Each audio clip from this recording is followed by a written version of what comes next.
गांधी जी हमारे लिए सिर्फ एक व्यक्ति थे जिन्होंने में आज़ादी के स्वतंत्रता आंदोलन में कार्य किया। उनको हम देवता नहीं मानते और ना ही मानेंगे। तो गांधी महाराज की, गांधी जी अगर राष्ट्रपिता हैं, 47 से पहले क्या हम अनाथ थे क्या? क्योंकि भगवान श्री कृष्ण ने स्वयं गीता में बोला है, यदा यदा ही धर्मस्य ग्लानिर्भवति भारत, तो भारत तो अनंत काल से है। फिर एक गांधी राष्ट्रपिता कैसे हो सकते हैं? और दूसरी बात यह कि राष्ट्र के पुत्र हो सकते हैं, राष्ट्र का कोई भी व्यक्ति पिता नहीं हो सकता है। गवर्नमेंट से आरटीआई में जब पूछा जाता है तो गवर्नमेंट बोलती है कि राष्ट्रपिता नाम की कोई भी उपाधि नहीं है सरकार के पास में, ना ही ऐसी किसी उपाधि का जिक्र है। तो भाई क्यों राष्ट्रपिता बना रहे हो जबरदस्ती? अपनी राजनीति के चलते किसी व्यक्ति विशेष को राष्ट्रपिता क्यों बना रहे हो? कोई पैगंबर, कोई महान संत, ऐसा कुछ भी नहीं थे वो। उनके ऊपर तो हजारों किस्से हैं महात्मा गांधी जी के ऊपर। ये पर्सनल विचार हैं सभी के। जब श्रीमान गांधी जी ने श्रद्धानंद सरस्वती जी के हत्यारे को मंच दिया था अपना, और उसके बारे में क्या क्या बोला था, तब ये नहीं सोचा था कि कभी ये दिन आएगा। ये कांग्रेस पार्टी जो झूठ पे झूठ बोलती है, उन झूठों में से एक झूठ ये भी है कि ये गांधी हैं। वो तो सभी लोगों को पता है डिटेल। कैसे हुए भाई गांधी तुम? नेहरू जी कौन थे ये को मालूम है? गांधी या कस्तूरबा ने गोद लिया तुम्हें? कहीं पर कुछ एग्रीमेंट को लिखा पड़ी है इसी चीज़ की? नहीं है। गांधी तो सभी हो गए, राहुल भी गांधी हो गए, सोनिया भी गांधी हो गई, राजीव जी भी गांधी थे, और इंदिरा जी भी गांधी हो गई, बिना किसी डिक्लेरेशन के, बिना किसी कागजात। क्योंकि राजनीति करनी है ना।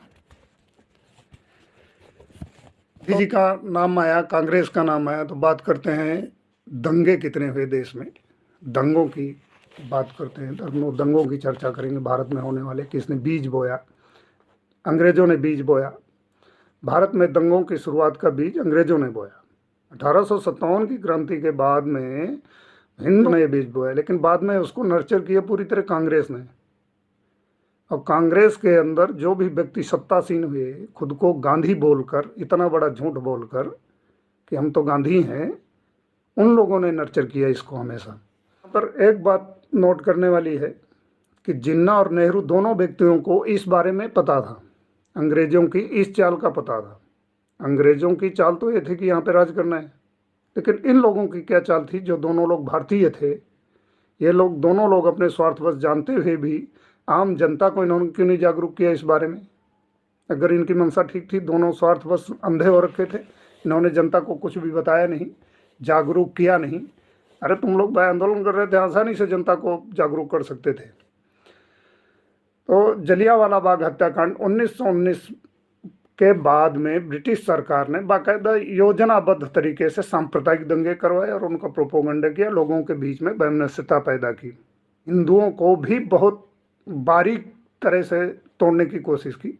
1924 में कोहाट में अमानवीय हिंदू मुस्लिम दंगे हुए। लोगों को आज़ादी तो 1947 में मिली थी, दंगे तो 1924 में हुए। 1924 में जो दंगे हुए, वहाँ पर ये बीज बोया गया था। उसके बाद में उस वृक्ष को पूरी तरह पाल पोस कर तैयार किया कांग्रेस ने। कांग्रेस द्वारा जो शासन में बैठाए गए, उनमें से कुछ प्रधानमंत्रियों को यदि छोड़ दिया जाए तो वो सब भी उसी में शामिल माने जाने चाहिए। अच्छा, उसके बाद में बात करते हैं जनवरी। इतने दंगे हुए समझो आप इस देश के अंदर कि जनवरी 1950 से लेकर के जुलाई 1955 तक, मतलब ये 45 सालों में अकेले दिल्ली में ही 1192 दंगे हुए। इसमें दो दंगे छूट जाते हैं, एक नेली का दंगा और 84 के दंगे। इन दोनों को मिला दें तो 1194 दंगे हो जाएंगे। नेली के दंगों में सरकारी आंकड़ा 5000 का है, जबकि वहाँ गैर सरकारी आंकड़ा 10,000 से भी ऊपर का है मरने का। इंदिरा जी की हत्या के बाद में 31 अक्टूबर 1984 से लेकर के 3 नवंबर 1984 तक दंगे बढ़ के, इतने लंबे समय तक दंगे होते रहे और गवर्नमेंट ने कुछ किया नहीं। तो जस्टिफाई किया श्रीमान राजीव गांधी प्रधानमंत्री, पूर्व प्रधानमंत्री ने, बड़ा पेड़ गिरता है तो धरती हिलती है, ये बोल के जस्टिफाई किया। तो ये दंगों को जस्टिफाइड करने का और दंगों की राजनीति करने का तो डिप्लोमा है कांग्रेस के पास में। 1950 से लेकर के जवाहरलाल नेहरू के मरने तक कुल दंगे होने जो हुए वो 243 दंगे हुए 16 राज्यों में। इंदिरा जी के काल में 15 राज्य में 337 दंगे हुए। दंगों की संख्या देखिए आप लोग, राज्यों की संख्या देखिए, कोई राज्य बचा ही नहीं जिसमें दंगे पर दंगे नहीं हुए। राजीव गांधी के काल में 16 राज्यों में 291 दंगे हुए हैं। सन 1964 में राउरकेला और जमशेदपुर में दंगे हुए, जिनमें 2000 से अधिक व्यक्तियों की जान गई। 1967 में रांची दंगे हुए, जिनमें 200 व्यक्तियों की जान गई। और देखने वाली बात यह है कि जब दंगे पर दंगे हो रहे थे तो सेंट्रल गवर्नमेंट और स्टेट गवर्नमेंट्स जो बैठे हुए हैं उनके एक्शन क्या होने चाहिए, दंगों को कैसे कंट्रोल किया जाता है। ये 200, 300, 500 दंगे होना इस बात को इंडिकेट नहीं करता है कि गवर्नमेंट और सरकारी तंत्र ने इस क्षेत्र की तरफ कोई भी ध्यान नहीं दिया। ये इसी बात को इंडिकेट करता है। 2008 में मध्य प्रदेश में 654, यूपी में 613 और कर्नाटक में 341 दंगे हुए। आप लोग हिसाब लगाओ कितने दंगे हुए, हजारों हजार की संख्या में यहाँ पर दंगे फैलाए गए। 69 में अहमदाबाद में दंगे हुए, जिनमें 5000 लोगों की मौत हुई। सीएम हितेंद्र देसाई, प्रधानमंत्री श्रीमती इंदिरा गांधी जी। जमात उलमा मजहबी संगठन के भड़काऊ भाषण के कारण हुए दंगे। ये जो तुष्टीकरण की राजनीति है, ये देश को कहाँ ना ले जाए, ये समझने वाली बात है। 1985 में फिर गुजरात में दंगे हुए, सीएम माधव जी सोलंकी और कांग्रेसी प्रधानमंत्री श्रीमान राजीव गांधी जी। 1987 के बाद गुजरात में दंगे, सीएम कांग्रेस अमर सिंह चौधरी। तो 90 में सबसे ज़्यादा दंगों की मार झेली है गुजरात ने। 1990 में दंगे हुए, सीएम चिमन भाई पटेल। 1992 में दंगे हुए, सीएम छिमा भाई पटेल। के बाद में महाराष्ट्र की बात करते हैं। महाराष्ट्र में 2004 से लेकर के 2008 तक दंगे हुए 681। संख्या देखो भाई दंगों की। ये जो दंगे हुए, इतने हजारों हजार दंगे हुए, अगर गवर्नमेंट इनको रोकने की कोशिश करती तो क्या इतने दंगे होना संभव था? नहीं ना, इतने दंगे हो ही नहीं सकते थे। जिस दंगे की शुरुआत 1853 में हुई थी, राम जन्मभूमि के आसपास में सांप्रदायिक दंगे हुए थे।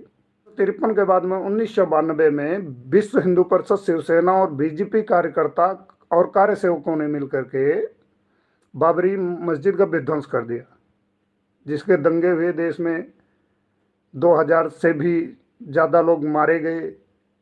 पूरे देश में दंगे भड़के। अगर गवर्नमेंटें गंभीर हों तो क्या पूरे देश में दंगा भड़क जाएगा एक जगह दंगा भड़कने से? नहीं, ऐसा नहीं हो सकता है। बाद में वहाँ पर बयान आते हैं, बहुरानी के भी बयान आते हैं और माननीय सम्माननीय नेताजी के भी बयान आते हैं, जिनके ऊपर समाजवादी पार्टी के ऊपर कथित तौर पर उत्तर प्रदेश के अंदर प्रतिबंधित सिमी संगठन का ऑर्गेनाइज करने का आरोप है कि इन लोगों ने ही ऑर्गेनाइज किया था सिमी संगठन को।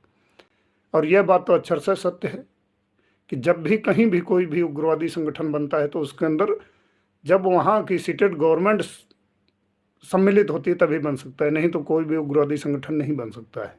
इतने व्यापक स्तर पर ऑर्गेनाइज करने की ज़रूरत और संसाधनों की ज़रूरत होती है, फंडिंग की ज़रूरत होती है कि ऐसे संभव ही नहीं है बिना गवर्नमेंट के मिले हुए। ये हल्की फुल्की झलकियाँ थी भारत के अंदर होने वाले दंगों की। अभी उसके बाद में बात करते हैं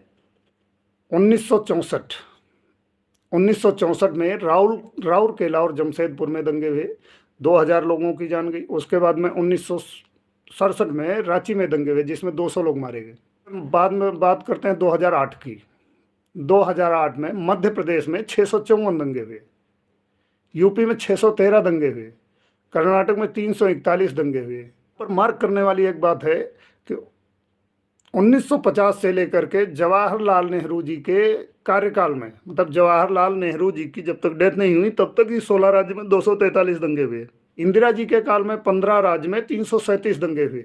बहुत विकास करने वाले श्रीमान राजीव गांधी के काल में 16 राज्य में 291 दंगे हुए। 2013 में जब सपा सरकार बैठी हुई थी उत्तर प्रदेश में, तो पूरे देश की होने वाली हिंसा का 35% अकेले सपा शासित उत्तर प्रदेश में ही था। अभी उसमें बहुरानी के भी बयान आए जब राम भक्तों के ऊपर गोली चलाई गई। नेताजी के भी बयान आए, तुम्हारे लिए क्या क्या न किया सनम, अपनों पे गोलियां भी चलवा दी। सपा के शासनकाल में ही सिमी संगठन का गठन हुआ। किसी उग्रवादी संगठन का अस्तित्व में आना वहाँ बैठी हुई सरकार का सम्मिलित होना होता है। यदि सरकार सम्मिलित नहीं है तो कोई भी उग्रवादी संगठन ऐसे तैयार नहीं हो सकता है। इलेक्शन का समय आ चुका है। अभी लोग तरह तरह से हिंदुओं के खिलाफ षड्यंत्र रचेंगे। लगातार रचे जा रहे हिंदुओं के खिलाफ षड्यंत्र। यति नरसिंहानंद सरस्वती के नेतृत्व में जो धर्म संसद हो रहा था हरिद्वार में, छत्तीसगढ़ में हुआ, तब तो संत कालीचरण महाराज को गिरफ्तारी कर लिया, उठा के जेल में बंद कर दिया। बाद में जो धर्म संसद हो रहा था, कांग्रेसी एडवोकेट्स की पूरी फौज खड़ी हो गई उधर जा करके, लिबरल भी उसमें शामिल, धर्म संसद ना हो तो उसको रोकने के लिए। यह शासन जो है हमेशा हिंदुओं के खिलाफ इन लोगों ने और देश के खिलाफ कार्य किया है। पीवी नरसिम्हा राव जी के टाइम में 1991 में ग्लोबलाइजेशन आया, कोई भी बेसिक इंफ्रास्ट्रक्चर तैयार नहीं किया, बाहर से आने वाले इन्वेस्टर्स को कोई भी फैसिलिटी उपलब्ध नहीं कराई गई। यहाँ पे उनके लिए लाइसेंसिंग प्रोसेस ऐसा बनाया गया कि 10 साल चक्कर काटते रहो, बेटा लाइसेंस नहीं बनेगा जब तक पैसा नहीं खिलाओगे। उसका परिणाम हुआ कि सारे के सारे भाग गए चाइना, और चाइना हमारे से बहुत फेयर एंड बियॉन्ड बैठा हुआ है। हम लोगों के पास में, भारत के पास में $600 अरब फॉरेक्स, उसके पास में $3000। ये गवर्नमेंट की नीतियों का परिणाम है। इलेक्शन आने वाला है, भारत में हर व्यक्ति को स्वतंत्रता है कि अपने विचार के हिसाब से वोट करे, गवर्नमेंट चुने। लेकिन भारत की किस्मत चाइना जितनी खराब नहीं है। यहाँ राइट विंगर्स की संख्या बहुत बड़ी है। सभी राइट विंगर बंधुओं से और व्यूअर्स से मेरा अनुरोध है कि स्वविवेक को प्रयोग करें और राष्ट्रहित वाली और जनहित वाली सरकारों का निर्माण करें। यहाँ मैं किसी भी व्यक्ति, किसी भी पार्टी या किसी भी सरकार का सपोर्ट नहीं कर रहा हूँ। कार्य बोलते हैं सभी व्यक्तियों के, सरकारों के, सभी संस्थाओं के कार्य बोलते हैं। जो भी संस्था राष्ट्र हित में और राष्ट्र की जनता के हित में कार्य करती है उनका चुनाव हो, न कि देश विरोधी ताकतों को खड़ा करने वाले लोगों का चुनाव होकर के सरकार में बैठने को चांस दिया जाए। ये पंजाब मामले में आप लोगों ने देखा किस तरह से पूरा प्लाट तैयार किया गया। आतंकवादी संगठन 1 साल पहले वीडियो अपलोड करता है, फिर सेम दुर्घटना होती है। ये एंटोनियो माइनो साहिबा का 84 के दंगे रिपीट करने का षड्यंत्र नहीं है। कुछ हो जाता प्रधानमंत्री को तो क्या होता देश में, कुछ अंदाज़ा नहीं लगाया जा सकता है। मेरे सभी व्यूअर्स से विनम्र निवेदन है कि जागरूकता से काम लें, जागरूक नागरिक बने, देश हित में, राष्ट्र हित में और प्रदेश हित में, और देश की जनता और प्रदेश की जनता के हित में। और भी कई राज्यों में इलेक्शन होने हैं। राष्ट्रवादी गवर्नमेंटें ही देश का विकास करती हैं, ऐसा मेरा मानना है। बाकी भारत में सभी को वैचारिक स्वतंत्रता है। कमेंट में अपने विचारों से अवश्य अवगत कराएं कालीचरण देश विरोधी होने वाली गतिविधियों के बारे में, और राष्ट्रपिता कहे जाने वाले गांधी जी के बारे में भी अवगत कराएं अपने विचारों से। आपके कमेंट हमारा प्रेरणा स्रोत हैं, जानकारीपूर्ण वीडियो बना सकें। जय हिंद, जय भारत।